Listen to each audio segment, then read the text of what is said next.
classical paintings, lamplight or sunlight focuses our attention on a woman or angel or on a baby's face. On stage in a play, lighting is the key.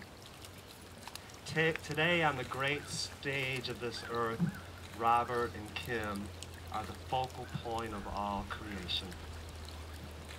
Great bells should be ringing all over the earth. The ocean should rise up and all the waves should clap their hands. We are here to bask in the light pouring off these lucky two, here to bear witness to the greatest gift this earth can bestow, love, love, my season.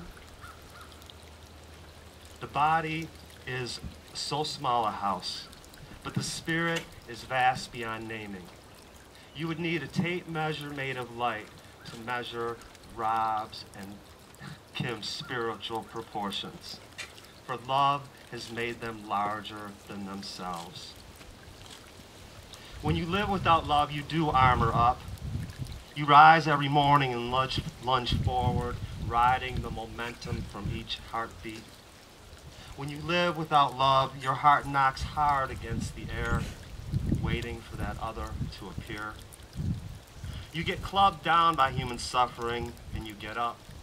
Get clubbed down, and get up over and over again, and it's an awkward sort of dancing.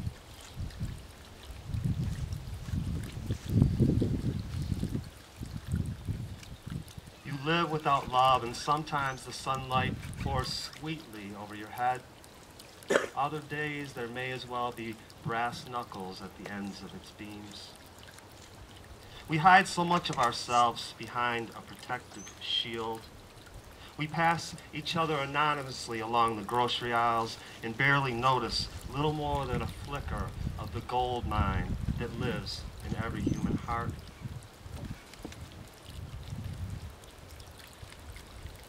And this is where the post-it notes have become handy.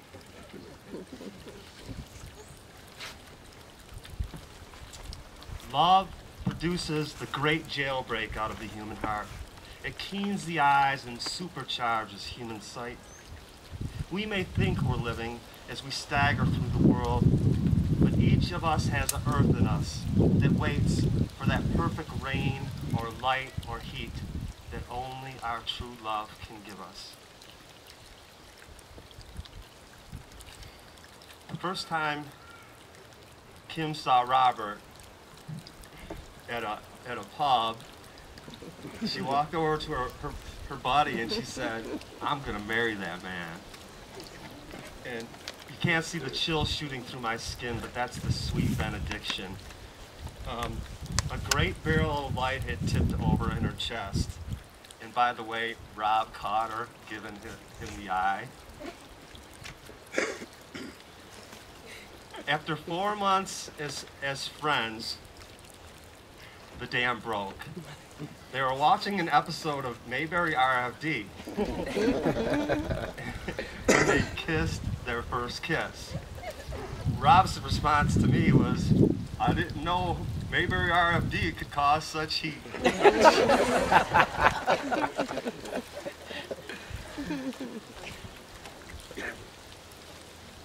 We interviewed over a beer and some supper, and I talked with them, and I wonder what sort of moral obligation do I have? This is a first-time thing for the poet.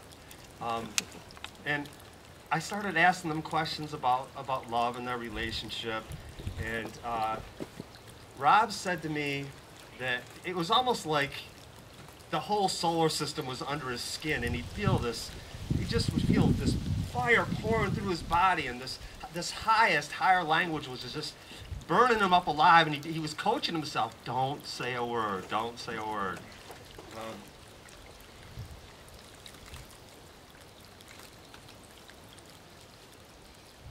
But then he did. They've both been roughed up by love in their past relationships, but they didn't turn and run when love came calling this time.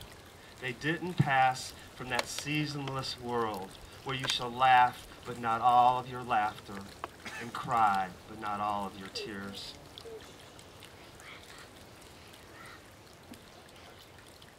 Oh, and I missed one spot. I'm going to loop back to when he was just, the way he described looking at her and feeling this holy beams pouring from his heart and just flooding towards his new love.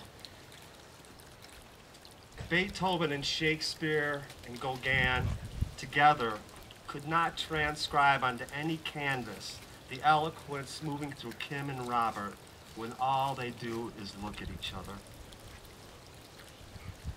When you're with the right person, you can be sitting on the curb with them and be happy.